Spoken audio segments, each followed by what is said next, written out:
Lions Packers this Sunday in Lambeau. Week 1 is here. So let's talk Lions. Woo! Welcome back to an all-new episode here at Let's Talk Lions. My name is Jay. For anybody brand new to the channel, thank you for hanging out. For anybody who is returning, thank you. And many happy returns. This past week, put out a video, and you know that week 1 is here. You know that it's Lions Packers when the comment section begins wild and then Packers fans come out of the woodworks to, let us all know how they feel. Wild week, and week 1 is here, and it is very apparent. Now, I put out an NFC North predictions video in which Packers fans came out of nowhere, but they let me know how upset they were with many of the things that were said and how much we underrated, I think, the Packers, or really sold them, talked about what they have, what Jordon Love is capable of. And that's fair. I get it. But let's be clear. This is a show by a Lions fan for the Lions fans. So I wasn't out there trying to, piss any Packers fans off. But hey, here we are. And that's the damage that has been done. So I thought originally I was going to have a Packers fan on the show for that. Things didn't work out. So I had my buddy Joe. Huge Packers fan. Honestly, it's his worst trait.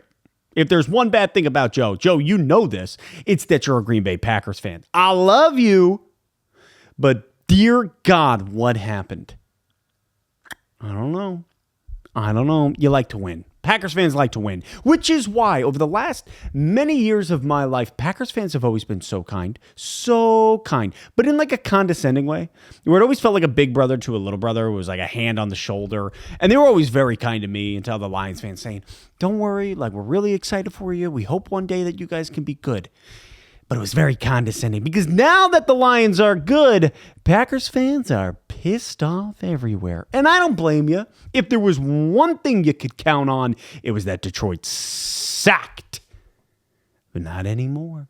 And my God, is it delicious. Now, that being said, I had my buddy Joe, who is a huge Packers fan, send in a voicemail, which, if you did not know, I do have a voicemail number. You can call that. Leave a voicemail at 313-486-0292. Let me know your causes for concern, your thoughts, your questions regarding the Lions. Joe very kindly spoke because you know what somebody mentioned? They were like, this is an echo chamber. It's an echo chamber of Lions fans. And my rebuttal to you is, have you ever played Echo on Sega Genesis? Because if you haven't lived. I would recommend it. But you're right. You're right. So let's get a Packers fan's thoughts heading into week 1. I said, hey, what are some of the most under the radar and obvious things that Lions fans need to be thinking about heading into this? So without further ado, my buddy Joe, and as we get into this, a little beer called Fluff White Stout, a brewery in Oxford, Michigan, GravCap. Never heard of you, GravCap Brewing. But we're going to give you a go on the show as Joe brings us in. Hey everyone, Joe here, longtime listener, also longtime Packer fan. I'll reconcile those two things here in a moment. You won't. And of course, first-time contributor. Live in the Metro Detroit area. I've got nothing against the Lions outside of sometimes their fans, and of course 2 games, maybe 3, depending on how lucky we're feeling a year. But other than that, do not mind seeing the roar restored in Detroit. However, I do mind a little bit of some of the skewed thinking when it comes to the operations of the phenomenal, foundational team of greatness known as the Green Bay Packers as we get ready for this week 1 matchup. So, to just be clear, God, I hate that you're right, Joe. What a phenomenal organization. And quite frankly, going out and getting Micah Parsons, I tip my cap.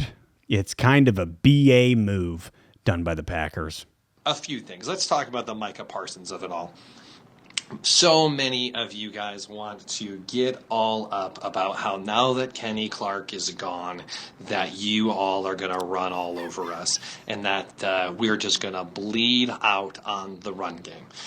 Well, my dear friends, statistically speaking, last year while Kenny Clark limped through that first matchup there on November 3rd, you ran for 111 total yards.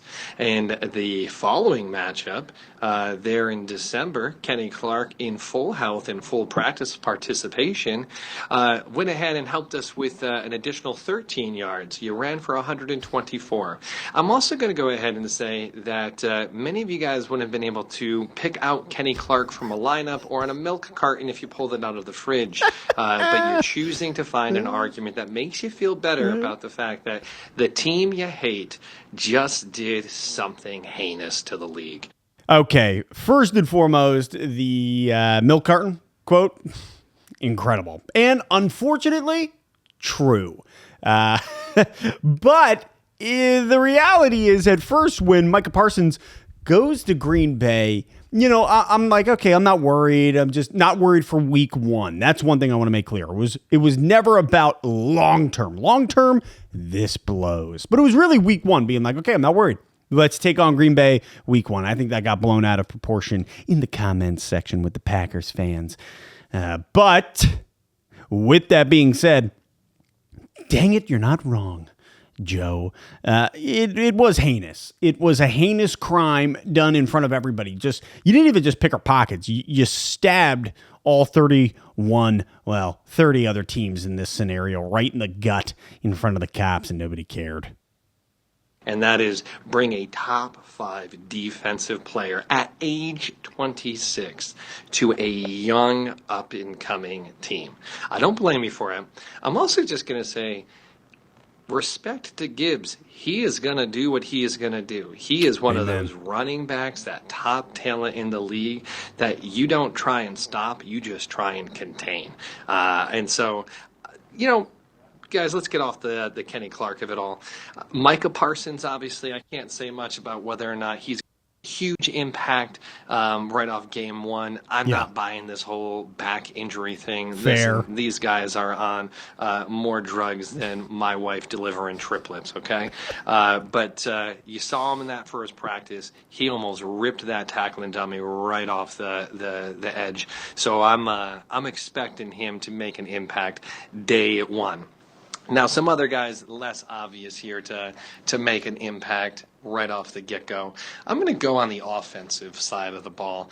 You guys know him. Kirby Joseph wants to kill him, and that is, of course, Tucker Kraft. Yeah. I know many of you guys probably have him as a late-round steal in your fantasy football drafts and have that little tension inside when you're like, man, I know Kirby tried to take out his ACL, but that was really cool when he did that ninja flip last year. It was really cool. It was really cool. Kirby, you better watch out, buddy. I think karma is coming for you.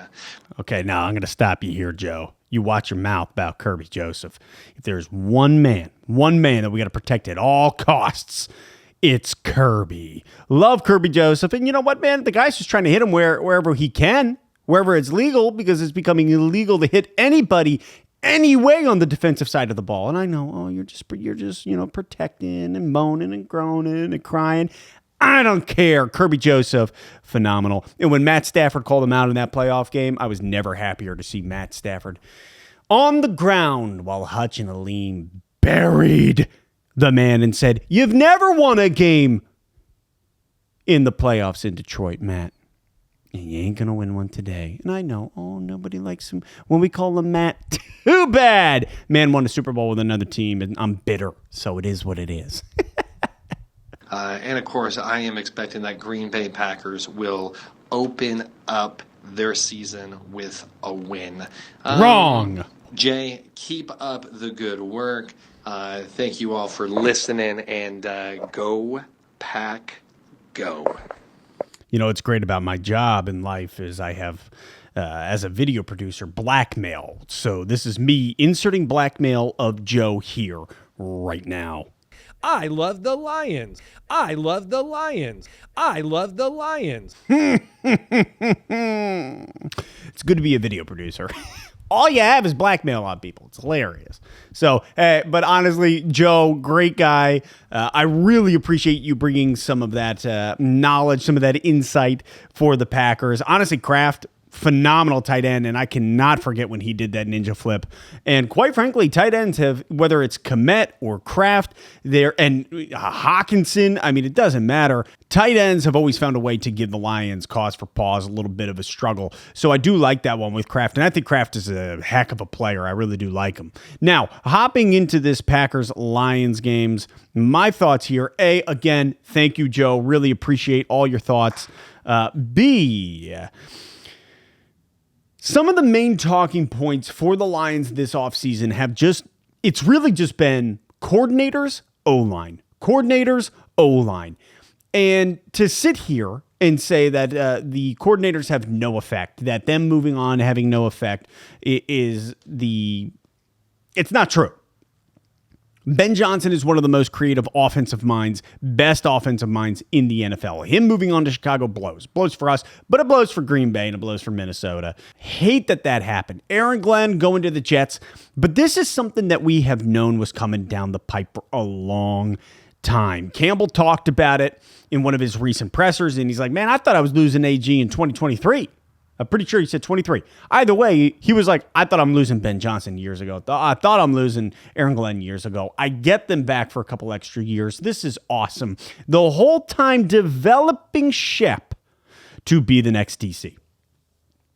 The fact that he looked at Glenn and was like, yeah, I know you're going to leave, so can we develop this guy? Let's get this guy going because I see a future in him. And Glenn was like, yeah, I see that too. Let's do it. And they start putting more of a load on Shep in order to prepare him for this moment. How does he act in the moment? We'll find out. I don't know. We're going to see Sunday at 4:25. Super exciting. And so there's less worry there. And I know Packers fans and I know Vikings and Bears fans want to hang their hat on the coordinator thing. And I'm like, dude, in the end, the ship is steered by Dan Campbell every given Sunday. And you might not like that. And that's fine. And yeah, are there going to be bumps? Are there going to be bruises along the way? Absolutely. It would be asinine to sit here and say otherwise. But I look at it and I'm like, all in all, to still have Gibbs and Monty in the backfield, to still have Goff at the helm, to still have Sewell and Decker on the right and left, to still have Sam Laporta, J-Mo, St. Brown, and now the addition of Tesla, Khalif Raymond. Like, the Lions offense is stout. The next big question becomes the O-line. And that's a legitimate question. How do Mahogany and Tate Ratledge do at guard? We're going to find out. How does Glasgow do at center? We're going to find out. Micah Parsons, what a huge, and if I may, badass addition by the Packers. And what I respect about what the Packers did is the Packers looked and they said, we think that this can tear open the Super Bowl window. Like, they looked at their team. LaFleur looked at the team. They look at the team and they say, with the addition of Micah Parsons, we believe that Super Bowl window opens wide. Let's go get it. Not only that, you're looking futuristic. You're looking down the line. You have a generational talent, as Joe talked about, for the next eons. Like, huge move. And I'm not knocking Green Bay for making such a move. In fact, I look at it and I'm like, that's badass. Well done. Now that adds so much more to Rashawn Gary and who he is. And I think it takes the pressure off of Van Ness. It's going to be interesting. I don't know how Micah Parsons is going to feel. I don't know where his body's at with the back, the possible epidural, if that's just a talking point. I don't know. How does he actually gel with the team in week 1? We're going to find out. We will all find out in 3-4 days. It's exciting. And I think getting Micah Parsons has juiced up, added. It's an adrenaline shot into Green Bay's fan base, into the team, into the city. And at the same time, I mean, having Hutchback for the first time since week 6 against Dallas is a huge adrenaline shot for Detroit. Seeing that he took a leg whip and he's Bionic Man and he's just like, let's go, did nothing. I got steel in my leg. Like, this week one matchup feels like two titans of old going up against one another, and it's incredibly thrilling. So I'm not going to sit here and say, and another thing about Green Bay that I really think's got to get brought up is Josh Jacobs. My man had an under the radar season. Josh Jacobs, a phenomenal running back who I think really proved a point, stuck it to Vegas, sticks it to his old team, goes to Green Bay, puts up, I think, 1,300 yards? I've got it somewhere on here. 1,329 rushing yards, played in all 17 games with 301 carries, 4.4 yards per carry, 15 TDs, also 340 some odd receiving yards. I mean, Josh Jacobs had a kind of sneaky under the radar phenomenal season. And some people might be like, I wasn't sneaky, was right. No. I'm comparing him when you look at Saquon, Derrick Henry, and Jahmyr Gibbs, who blew it all out of the water. Saquon blows it out of the water. Derrick Henry and Jahmyr Gibbs following suit. And so that's where Josh Jacobs kind of rides that after wave. Phenomenal season. But when you look at Jahmyr Gibbs, he plays in all 17 games as well. 250 carries. So we're going about 51 carries less.